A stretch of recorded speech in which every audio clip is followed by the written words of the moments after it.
আমরা চিটাগাং রোড বাস স্ট্যান্ডে বাসের জন্য অপেক্ষা করছিলাম, আর এদিকে গুড়ি গুড়ি বৃষ্টি হচ্ছে। আমরা সিলেটে যাওয়ার পর অনেকবারই বৃষ্টি পেয়েছি। এখানে আসার পর বৃষ্টি নিয়ে জার্নি শুরু করাটা একটু আলাদা মনে হচ্ছে। বাসে উঠে শহুরে জাজ ফেলে দূরত্বকে কাছে টানার যাত্রা শুরু করলাম।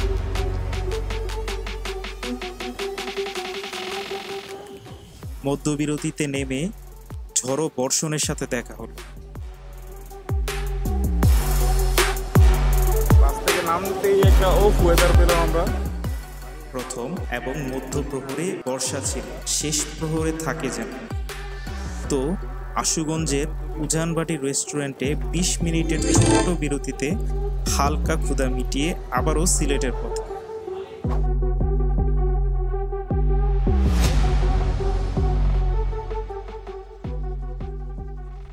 শেষ আর্জি যেন ঘুরে ঘুরে বৃষ্টি ধারায় চলছে। সিলেট নেমে আমরা কোনো হোটেল পাইনি। আমরা এখন সিলেটের বাজার রোডের চত্বরে দাঁড়িয়ে আমরা চা খাচ্ছি। রাত বাজে এখন 12:30। এই মুহূর্তে আসলে হোটেল না পাওয়াটা এবং ঘুরে ঘুরে বৃষ্টিতে এভাবে রাস্তায় দাঁড়িয়ে থাকতে খুবইটা। আমাদের যেই প্ল্যানটা ছিল সেটা আসলেই প্ল্যান ছিল না। আমরা হঠাৎ করে চলে এসেছিলাম এবং এখানে এসে আমরা মোটামুটি একটা বিপদে পড়েছি। এখানে হোটেল পাওয়া যাবে না। হোটেল যারা আছে তারাও বলছে যে হোটেল ইস্তাম্বুল।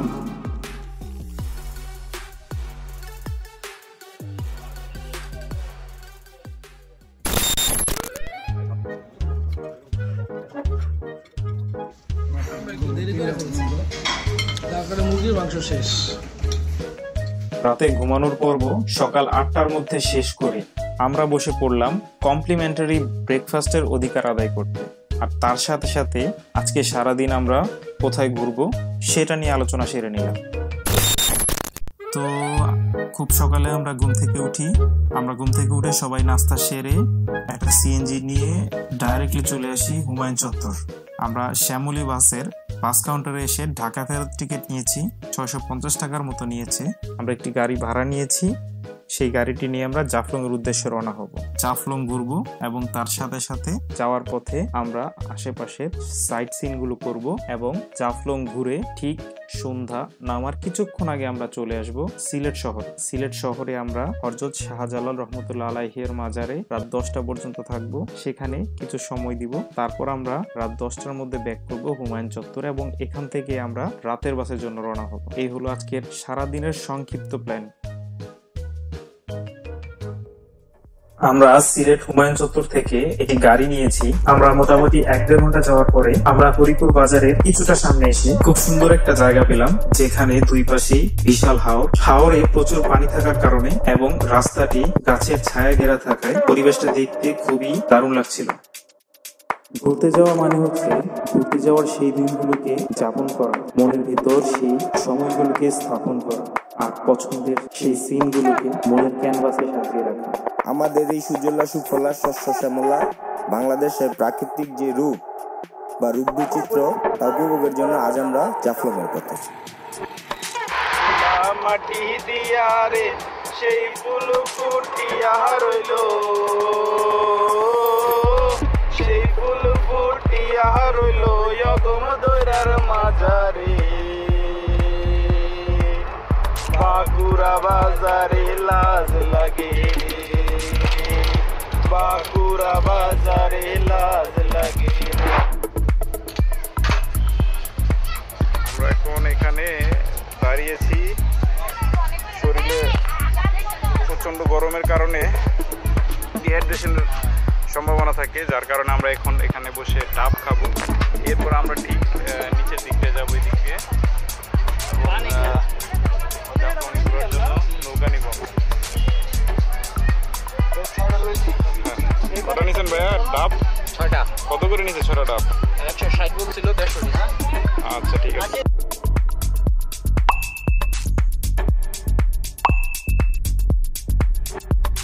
টেস্ট কেমন? মিষ্টি? ডাবের সাইজ কিন্তু আকিব ঠিক আছে। আকিব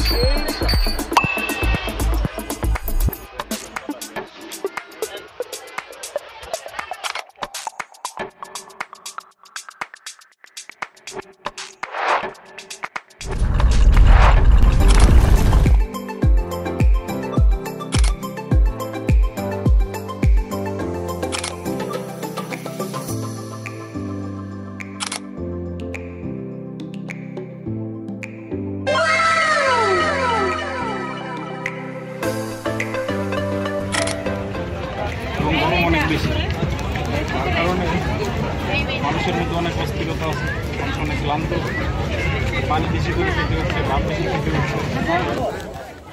এসে কি কি খারাপ লাগতেছে আর কি কি ভালো লাগতেছে বলেন?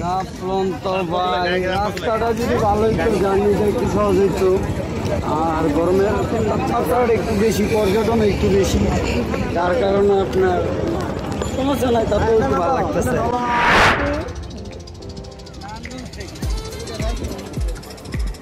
রাজু ভাই, জাফলংয়ের খুব কাছাকাছি চলে আসছেন, কেমন লাগছে বলেন? ভালো লাগছে, এর আগেও আমি অনেকবার আসছি, কিন্তু আপনার এখন লোক অনেক বেশি তো, যার কারণে সব জিনিসের একটা এলোমেলো ভাব। আচ্ছা, এরকমই কথা, ওয়েদারটা একটু বেশি হয়, যার কারণে বেশি ক্লান্ত হয়ে যেতেছে, এগুলো স্বাভাবিক থাকতে।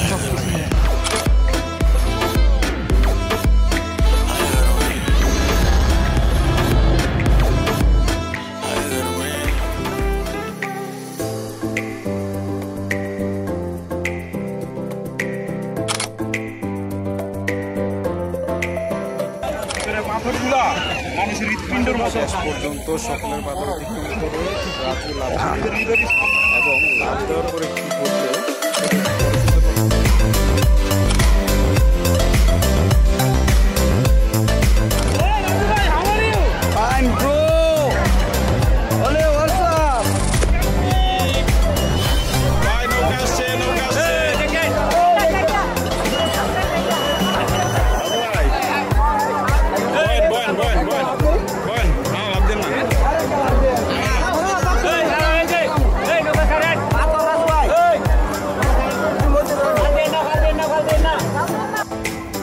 শেষ পর্যন্ত সকলের বাধা অতিক্রম করে রাজু লাভ দিন এবং লাভ দেওয়ার পরে কি ঘটলো সেটা একটু বড় সুন্দর নদী কেমনে যাবি বাইরা রঙ্গিলা দেশের নাইয়া, নদী কেমনে যাবি বাইয়া ও নাইয়া রে। সেই নদীর হুমার চোটে পার ভাঙিয়া পানি ওঠে, কত সাদের বাগান গেল রে ভাসিয়া ও নাইয়া। দুঃখের বিষয়, আমার খুবই খারাপ লাগতেছে। অনেক শখের একটা সানগ্লাস যেটা কিনা আমি লাভ দিয়ে হারাইলে। হ্যাঁ, এই ধরনের ঘটনা ঘটার পরও হি লুকস সো স্মাইলি, কারণ আমরা চলে এসেছি মায়াবী ঝর্ণার সামনে এবং মায়াবী ঝর্ণার অপরূপ সৌন্দর্য, এবং সেখান থেকে আসার পর আমরা কিছু ফ্রুটস খেলাম, আনারস এবং আমড়া। সো এই গরমে that is the best fruits.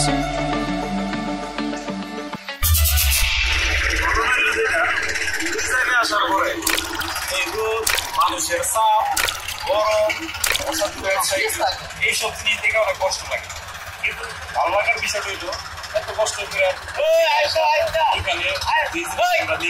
ভালো লাগে। এই পানি ছোঁয়ার পরে শুনলে যেটা এই মজার জিনিসটা আসলে দরকার আছে। মজার জিনিস যদি হারাই যায় জীবন থেকে, তাহলে জীবন থেকে কিন্তু আপনার সুখ শান্তি সব হারাই যাবে। এটা সত্যি কথা। মাঝে মাঝে আসতে হবে, আসে দেখতে হবে প্রকৃতি, প্রকৃতির সাথে কথা বলতে হবে, প্রকৃতির সাথে গান গাইতে হবে, প্রকৃতির সাথে মিশে কিছুটা সময় কাটাতে হবে। যদি না কাটাইতে পারেন তাহলে জীবন শেষ, জীবন আপনার খুব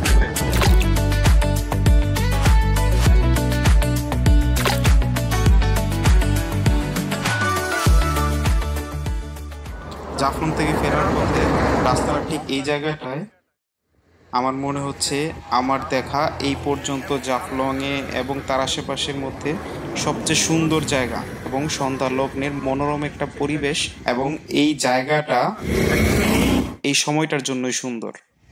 আমি আপনাদেরকে দেখাই, বিশাল বড় একটি হাওর এবং সূর্য অস্ত যাচ্ছে।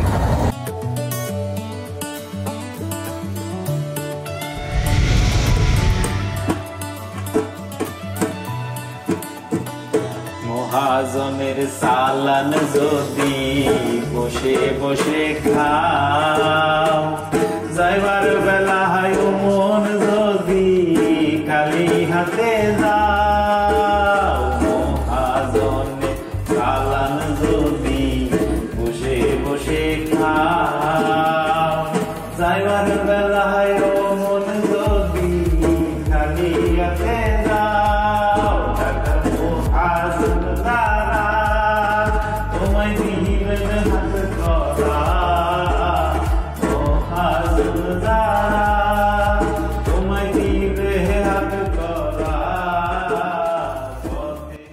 সন্ধ্যা ঘনিয়ে আসতে আসতে আমরা শেষ প্রহরের শেষ অন্তরায় চলে যাচ্ছি। আমরা আমাদের ভ্রমণের শেষ অন্তরায় আমরা যাব হযরত শাহজালাল রহমতুল্লাহ আলাইহির দরগায়।